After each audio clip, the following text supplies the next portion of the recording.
सो hey everyone, आप सभी का फिर से स्वागत है मेरे चैनल क्रेजी एक्सप्लेनर में। तो आज हम फिर से आ चुके हैं बुक ऑफ एस्पर का एक नया एपिसोड लेके। जिसने पिछला एपिसोड नहीं देखा जाकर पहले वो देख लो, और जिसने देख लिया शुरू करते आज का ए वाला एपिसोड। अब इस एपिसोड के स्टार्टिंग में हमें दोनों एक्सीलेंटों को दिखाया जाता है, जो कि वो लोग भी अब वहाँ पर उस फाइट को देखने के लिए आए होते हैं। तब एक्सीलेंट बाई में फाइट को स्टार्ट करने का ऑर्डर देते हैं, जिसके बाद अगला सीन हमें सीधा फाइट का दिखाया जाता है। यहाँ पे की चैनल सीधा अरीना में आते ही अपनी पावर्स को रिलीज करता है और अपने सिर्फ एक हल्के से मूव में मिस्टिकल हेवन सेक्ट के एक डिसाइपल को बड़ी ही आसानी से हरा डालता है। इसके बाद रेफरी एल्डर कहते हैं कि फर्स्ट फाइट जीती है डीमन स्कैमिंग सेक्ट ने। तो फाइट को खत्म करने के बाद में की चैनल अपनी रिंग से वापस आ रहा होता है। वेनरेबलियन उसे रोकते हुए कहते हैं कि यंग मास्टर की आखिर तुम वहाँ पर ये सब क्या कर रहे थे, और आखिर तुमसे किसने कहा था कि तुम इतनी आसानी से इस फाइट को यूं खत्म कर दो। तो मैं कम से कम उन्हें एक अच्छा मजा चखा करके तो हराना चाहिए था, और उनकी बॉडी को अच्छी तरीके से तोड़ मरोड़ना चाहिए था, ताकि वो लोग फिर कभी भी अपनी लाइन को क्रॉस करके हमसे पंगा लेने के बारे में फिर कभी भी ना सोचे। तो की चैंग वेनरेबलियन से कहता है कि मुझे माफ करना, लेकिन मैं इस तरीके का कोई साइको पर्सन नहीं हूँ जिसकी की इस तरीके की बेकार हॉबीज हो। वेनरेबलियन उससे कहते हैं कि क्या बकवास कर रहे हो तुम, आखिर इस तरीके की बात कर रहे हो और अपने आप को तुम यहाँ पर डिमोनिक कल्टीवेटर कहते हो। फिर मुझे बताओ आखिर कहाँ गया तुम्हारा वो डिमोनिक कल्टीवेटर का पैशन, वो जुनून जो कि एक डिमोनिक कल्टीवेटर में होता है। उसी वक्त अभी हमें अरीना में बाइलियन को भी जाते हुए दिखाया जाता है कि अगली फाइट होती है, और इधर यूलिंग भी सिर्फ अपने एक ही झटके में अगले ओपोनेंट को बड़ी ही आसानी से हरा डालती है। तो यूलिंग को भी उन्हें प्यार से हराते हुए देख करके वेनरेबलियन और भी ज्यादा शौक हो जाते हैं, जबकि आंसर अनाउंस करते हुए कहता है कि सेकंड फाइट भी डीमन स्कैमिंग सेक्ट ने जीती है। जिसके बाद बाइलियन भी वेनरेबलियन के पास आते हुए कहती है कि मुझे माफ करना, मेरे पास भी और कुछ करने के लिए कुछ नहीं था। और तब उसके बाद अगली फाइट गुयू की होती है। जैसे कि अरीना की ओर जाते हुए देख करके तो वेनरेबलियन खुश होते हुए कहते हैं कि गोस्ट टाइगर, मैं तुम्हारे बारे में अच्छी से जानता हूँ कि तुम कितने ज्यादा ब्रूटल हो, इसलिए मैं तुम्हारे ऊपर अब बैट लगाता हूँ। तो तुम जाओ और उन लोगों को दिखा दो कि आखिर असली डीमंस क्या होते हैं। अंदर गुयू भी वेनरेबलियन की बात पर पानी फेरते हुए अपने अपोनेंट को अपने सिर्फ एक हल्के से पंच के साथ में ही हरा डालता है। तो रेफरी अनाउंस करता है कि अब अपोनेंट बेहोश हो चुका है, इसलिए इस फाइट को भी जीता है डीमन स्कैमिंग सेक्ट ने। बाद गुयू स्टेज पे उतरते हुए वेनरेबलियन से कहता है कि अभी मुझे भूख नहीं लगी थी, इसलिए मुझे खाने की जरूरत नहीं पड़ी। तो गुयू की बात सुन वेनरेबलियन गुस्सा होते हुए कहते हैं आखिर तुम भी अब ये किस तरीके की बकवास कर रहे हो, और आखिर किसी को मार डालना तुम्हारी भूख से कैसे रिलेटेड हो सकता है। इधर वेनरेबलियन के पीछे से जूफन से हल्के से स्माइल कर रहा होता है। फिर जूफन अपने मन में कहता है कि अब इसे देख करके लगता है कि इसने एल्ड्रियान से काफी कुछ सीख लिया है और अब ये अपने ऊपर काबू करना अच्छे से समझ चुका है। फिर इसके बाद अगले मैच को रेफरी अनाउंस करते हुए कहते हैं कि अगला यानी कि फोर्थ मैच होने वाला है मिस्टिकल हेवन सेक्ट की चू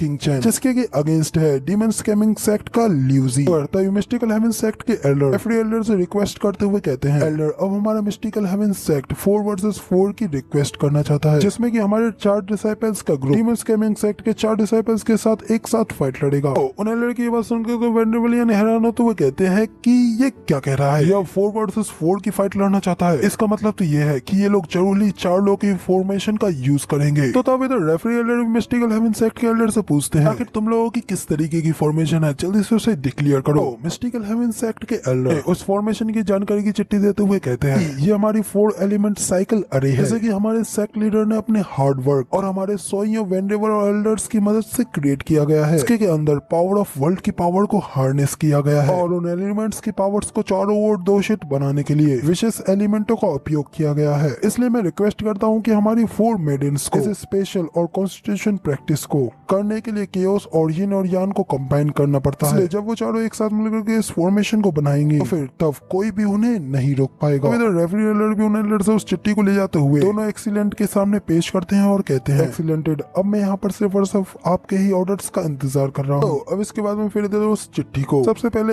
एक्सीलेंट वाइमी देखते हैं और फिर एक्सीलेंट हायरन, जिसके बाद में एक्सीलेंट वाइमी कहते हैं कि मैं तो इस चीज के लिए काफी ज्यादा क्यूरियस हूँ और देखना चाहता हूँ कि क्या सच में ये इस चीज के लिए इतनी ज्यादा वर्दी है। तो इसके बाद में फिर एक्सीलेंटेड वाइमी कहते हैं कि अगर वाकई में ये फॉर्मेशन की पावर इतनी ज्यादा अच्छी है तो फिर तो हमारे इस वेस्टरलैंड के फ्यूचर में ये टेक्निक काफी ज्यादा कारगर साबित रहेगी। इसके बाद एक्सीलेंट की ओर से उन लोगों को इजाजत मिल जाती है और फिर रेफरी एल्डर अनाउंस करते हुए कहते हैं कि मिस्टिकल हेवन सेक्ट अपनी फॉर्मेशन को बना सकता है, इसलिए अब आगे की फाइट दोनों सेक्टों में 4-4 की होगी। तो अब इसके बाद में फिर हमें अरीना में उन लोगों की फॉर्मेशन को बनाते हुए दिखाया जाता है। चारों लड़कियां फॉर्मेशन को तैयार करने के लिए एक एक करके अपनी अपनी जगहों पे खड़े होकर के अपनी पावर्स को रिलीज करने लगती है। इसमें की सबसे पीछे होती है ग्रीन और येलो हेयर वाली लड़कियां, के आगे होती है फेरी सुई रू और सबसे आगे होती है हमारी आपकी सबकी प्यारी सिस्टर चूचू यानी कि किंग भाई अपनी कोल्ड यिन एनर्जी को रिलीज करते हुए क्या ही कमाल दिख रही होती है। अब उनकी फॉर्मेशन को देखने के बाद में तो एनिमलियन भी थोड़ा घबराते हुए अपने मन में कहते हैं कि आखिर ये मेरी किस तरीके की भूल है। मैंने कभी भी नहीं सोचा था कि ये लोग इस तरीके से अपनी फॉर्मेशन का यूज करेंगे और ये डबल ड्रैगन गैदरिंग हमेशा से ही किसी की पावर्स को बूस्ट करने की फॉर्मेशन का सपोर्ट करता हुआ आया है और हर वो फॉर्मेशन जो कि किसी की शक्ति को बढ़ा सकती है। और जब तक ये नई नई फॉर्मेशन जिन सेक्टरों से आती है तब तक एक्सीलेंटेड भी उनकी रिक्वेस्टों को एक्सेप्ट करते हैं, यहाँ तक कि उसकी सक्सेस के लिए उन लोगों ने सोलो बैटल को भी अनसर्टेन कर दिया। और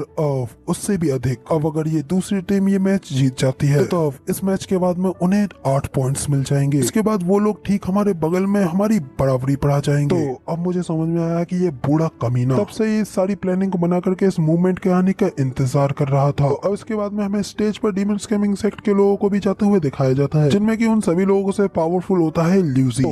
ल्यूजी से चिल्लाते हुए कहते हैं, ल्यूजी अब सब कुछ सिर्फ और सिर्फ तुम्हारे ही ऊपर है, इसलिए अब तुम्हें उन लोगों के ऊपर जरा सी भी मर्सी नहीं दिखानी है। तब इधर ये सुनकर के ल्यूजी भी हंसते हुए कहता है कि आपको चिंता करने की कोई जरूरत नहीं है। और रही बात अपने अपोनेंट के ऊपर आसान आने की, तो ये शब्द तो मेरी डिक्शनरी में है ही नहीं। अब इधर फेरिसोई भी ल्यूजी से कहती है कि लास्ट टाइम वो हमारी गलती थी और मैं आपकी नाराजगी को समझती हूँ, लेकिन आपने भी तो हमारे 2 फेलो डिसाइपल्स को मार डाला। तो ये सुन ल्यूजी भी हंसते हुए कहता है कि क्या तुम यहाँ पर मुझसे दया की भीख मांग रही हो? मगर अब ये चीज तुम्हारी थोड़ी लेट हो चुकी है। मगर तभी फेरिसोई के सामने किंग चैन आते हुए कहती है, सिस्टर सब कुछ बिल्कुल ठीक है, अब आपको कुछ भी करने की जरूरत नहीं है और किसी भी मामले में डबल ड्रैगन गैदरिंग में फाइटिंग के बीच में शिकायतें क्यों ना हो, तो सब कुछ बिल्कुल अनअवॉइडेबल होती है। और जब आप एक बार इस जगह पर आ जाते हो तो फिर तो ये तय है कि कोई भी आपके ऊपर आसान आने वाला नहीं है। किंग चैन की ये बात सुनकर ल्यूजी भी हंसते हुए कहता है कि तुम स्टीवर्ट जू की पुरानी दोस्त यूं ही नहीं हो। तो अब मुझे ये बात अच्छे से समझ में आ गई है, इसलिए मैं यहाँ पर आपके साथ में तो ज्यादा कुछ नहीं कर सकता। तो किंग चैन उससे कहती है कि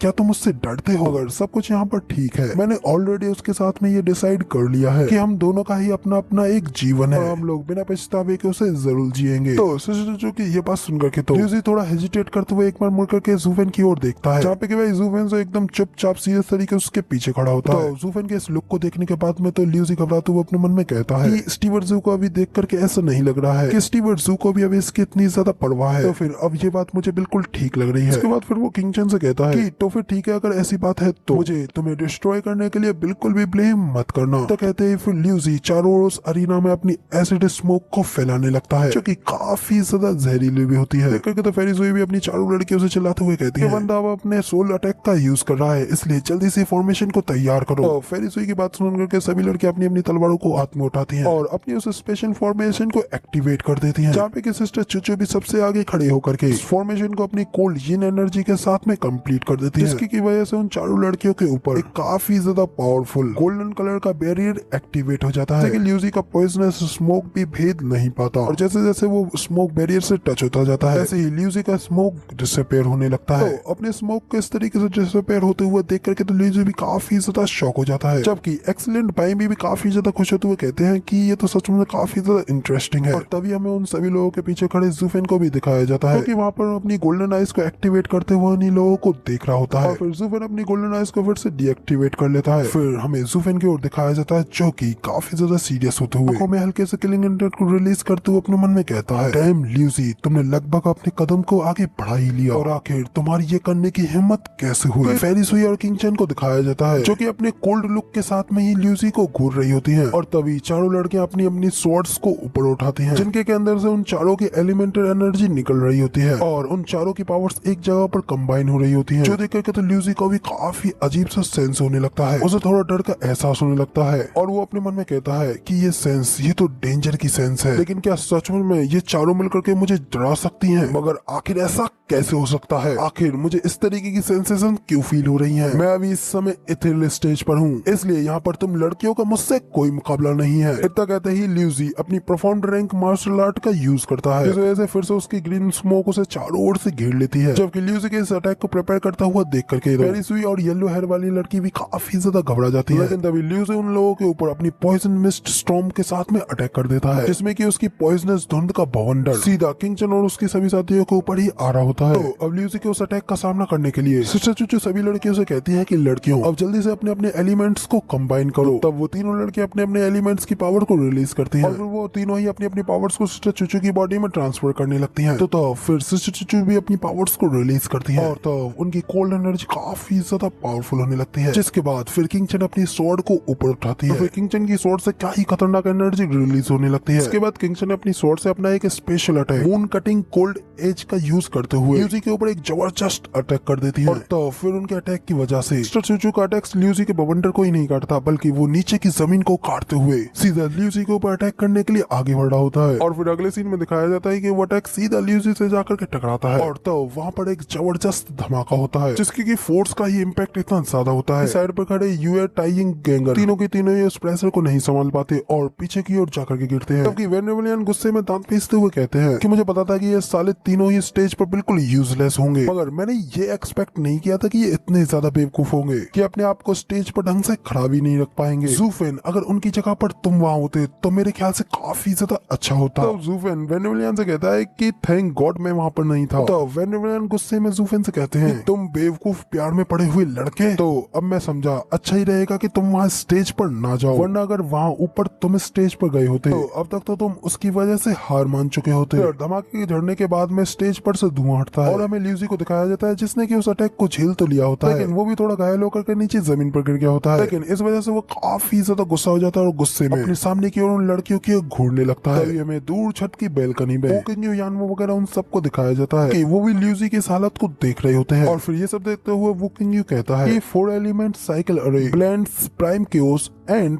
द एलिमेंट दोनों ही सिचुएशन डिफेंसिव और ऑफेंसिव सिचुएशन दोनों में ही काफी ज्यादा अच्छे तरीके से काम करता है। यहाँ तक कि एक इथेरियल स्टेज के एक्सपर्ट का सोल अटैक भी साइकिल पावर का सामना करते हुए बिल्कुल न्यूट्रलाइज्ड हो गया। क्या ये सचमुच में ही मिस्टिकल हेवन सेक्ट की टेक्निक है? तो मिस्टिकल हेवन सेक्ट के लिए काफी ज्यादा फॉर्चून की बात है कि एक लोअर 3 सेक्टों में से एक सेक्ट होते हुए उन्होंने एक इतनी ज्यादा पावरफुल और वंडरस फॉर्मेशन को क्रिएट किया। तो यानवो कहता है कि वो फॉर्मेशन फैंसी के तौर पर तो काफी है लेकिन उसकी वो रिक्वायरमेंट्स और कोई उसकी रिक्वायरमेंट्स को पूरा नहीं कर सकता, इसलिए बाकी के लोग तो इसको यूज ही नहीं कर सकते क्योंकि इस फॉर्मेशन के लीडर की प्राइमरी स्पिरिट कॉन्स्टिट्यूशन होने की यहाँ पे सबसे ज्यादा जरूरत है। और उनकी फॉर्मेशन में सुई रूहुआ के पास में मेटल एलिमेंट बॉडी है और जो लड़की रेड कपड़ों में है उसके पास में फायर एलिमेंट बॉडी है और जो ग्रीन कपड़ों में है उसके पास में वुड एलिमेंट बॉडी है। और तब उनके मिडिल में हेवन और अर्थ एलिमेंट की पावर इम्पोजिंग होगी जिसके बाद हेवन और अर्थ एक साथ हो जाते हैं। इसके बाद तब और अगर इस फॉर्मेशन को परफॉर्म करने के लिए कुछ एवरेज से लोगों को लिया गया तब जब उन लोगों के बीच में हेवन और अर्थ की पावर कंबाइन होगी तो वो लोग उस पावर फॉर्मेशन से खुद ही तबाह हो जाएंगे। तो वोकिंग भी यानवो की बात सुन कहता है कि सच कहा, तुम बिल्कुल ठीक कह रहे हो। इस फॉर्मेशन को बनाने की कंडीशन है तो काफी ज्यादा मुश्किल क्योंकि बाकी के लोगों के लिए तो बिल्कुल ही अनसुइटेबल है और किसी सेक्ट को राइज कराने के लिए पूरी तरीके से काफी नहीं है। लेकिन फिर भी उन चारों लड़कियों के लिए ये है तो एक काफी तेज हथियार जैसे की उन लोगों ने इस डबल ड्रैगन मैनर में एंटर करने के लिए उपयोग करने का फैसला किया है। फिर वोकिंग किंग चन को देख करके थोड़ा हैरान होते हुए यानवो से कहता है कि तुम्हारे कहने का मतलब है कि वो वाली लड़की उस लड़की के पास में वाटर एलिमेंट है, लेकिन एक ही समय में आखिर मुझे ये सही और गलत दोनों ही क्यों लग रहा है? मेटल एलिमेंट पानी से नफरत करता है कि वुड एलिमेंट पानी को प्यार करता है, लेकिन वाटर एलिमेंट बॉडी तो सिर्फ और सिर्फ 2 ही लोगों से जुड़ सकती है। तो फिर आखिर ये लड़की इस फॉर्मेशन में कोर फॉर्मेशन का काम कैसे कर पा रही है? और वहाँ पर उस फॉर्मेशन के अंदर खड़ी सभी लोगों की पावर यहाँ तक कि अर्थ की पावर्स भी उस लड़की ने कैसे फोकस्ड कर ली? तब यानवो वोकिंग को ताने मारते हुए कहता है कि क्या तुम्हारे वेस्टरलैंड के सबसे अमेजिंग टैलेंट को इन सब चीजों के बारे में नहीं सिखाया जाता है? क्या तुम उस लड़की को ठीक से नहीं देख पा रहे हो? तो तब वोकिंग थोड़ा कंफ्यूज होते हुए यानवो से पूछता है कि आखिर क्या देखना है? लेकिन एक मिनट रुको,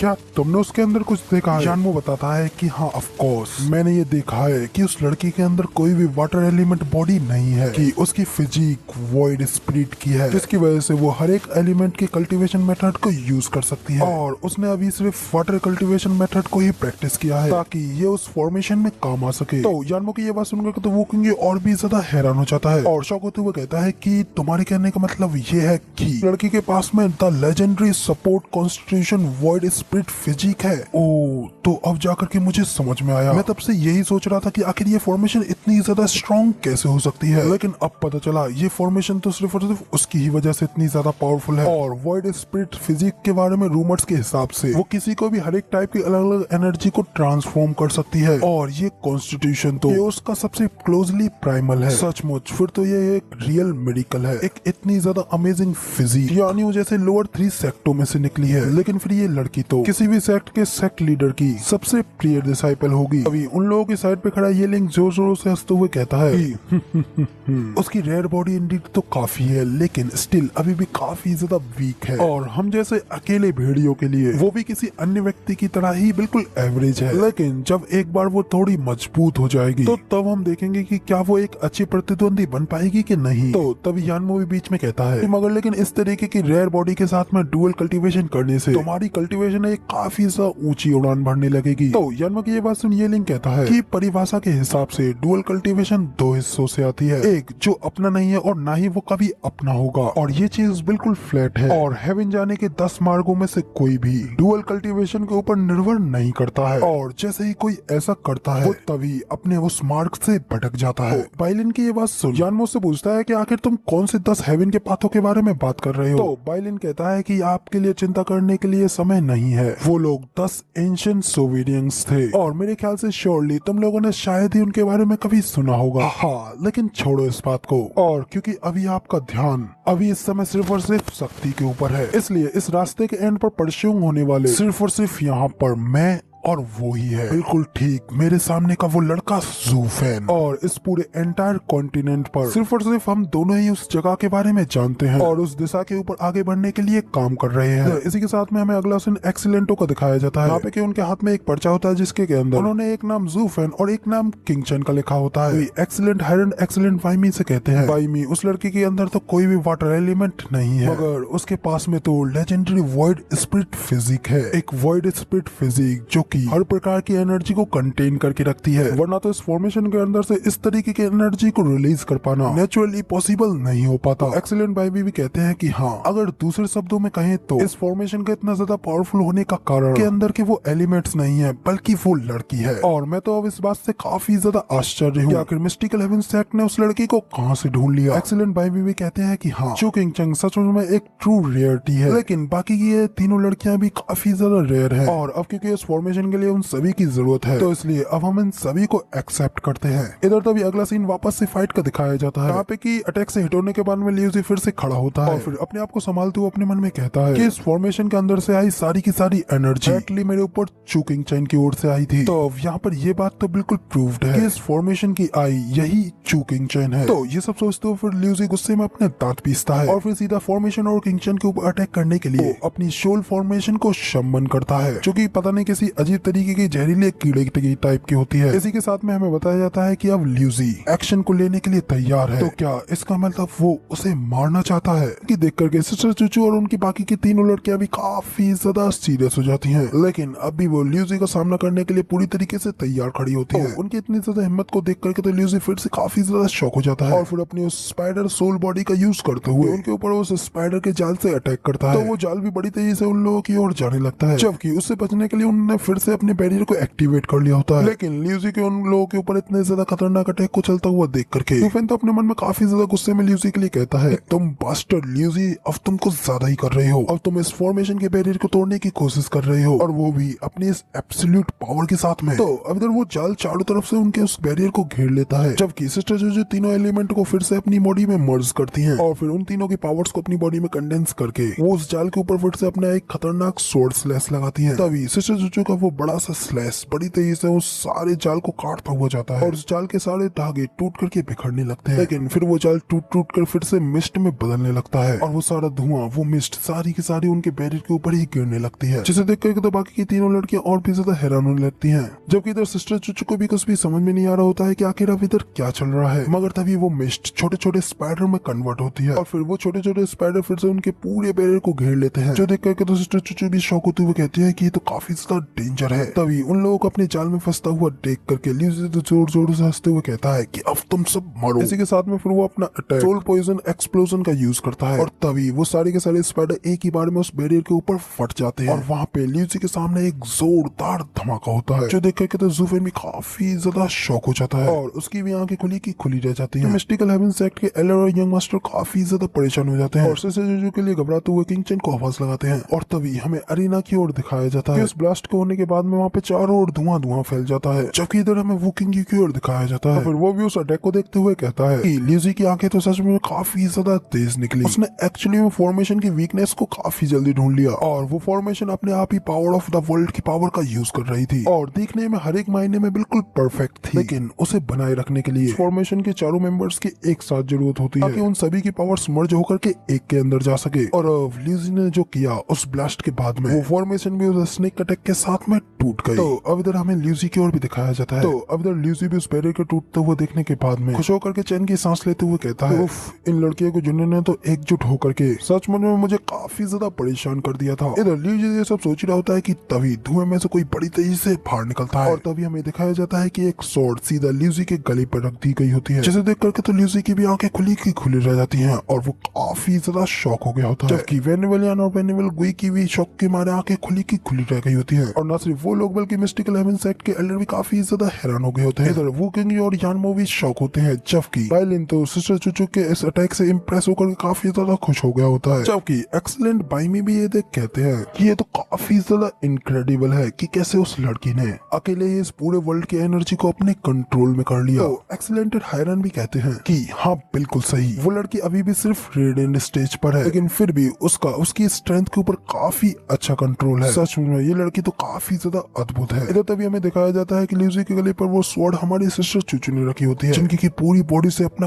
कोल्ड इंटेंट रिलीज हो रहा होता है। तो सिस्टर चुचू की बॉडी से इतनी खतरनाक चिलिंग ऑरा को रिलीज होता हुआ देख करके एक्सीलेंटेड हायरन कहते हैं कि सचमुच ये लड़की भी एक मॉन्स्टर निकली जबकि अपने गले पर सिस्टर चुचू की स्वॉर्ड को देख करके तो ल्यूसी की फट गई होती है और वो काफी ज्यादा हैरान होते हुए अपने मन में कहता है कैसे, आखिर ये कैसे पॉसिबल हो सकता है, आखिर ऐसा कैसे हो सकता है। उसने अपनी बर्फ का इस्तेमाल करते हुए मेरे सारे के सारे एक्सप्लोजन को पूरी तरीके से ब्लॉक कर लिया। तो अब तभी इधर हमें सिस्टर चुचू की ओर दिखाया जाता है कि अब इधर ल्यूसी के गले पर अपनी स्वॉर्ड रखते हुए उससे कहती है कि तुम हार गए लेकिन तुमने मेरी सिस्टर्स को हर्ट कर दिया, मगर अब क्योंकि तुम यहाँ पर स्टीवर्ट जू के साथ में हो इसलिए अब मैं यहाँ पर अपने हाथों को तुम्हारी जान लेने से रोकती हूँ। कहते हुए फिर सिस्टर चुचू ज़ूफेन की ओर मुड़ करके देखने लगती हैं जबकि ये सब देख करके तो वेनिवलियन अभी भी काफी ज्यादा शॉक में होते हैं। और जब ज़ूफेन सिस्टर चुचू को अपनी ओर देखता हुआ देखता है तो पहले तो वो उनसे अपनी नजर चुराने के लिए अपने सिर को दूसरी ओर मोड़ लेता है और साथ ही ज़ूफेन के दिल में सिस्टर चुचू के लिए प्यार ज़ूफेन को प्यार वाली स्माइल करने से रोक नहीं पाता जबकि इधर वेनिवलियन तो गुस्से में चिल्लाते हुए कहते हैं कि उस कमीने बूढ़े यून ने मेरे साथ में एक खेल खेला है और इसलिए हम लोग अब यहाँ पर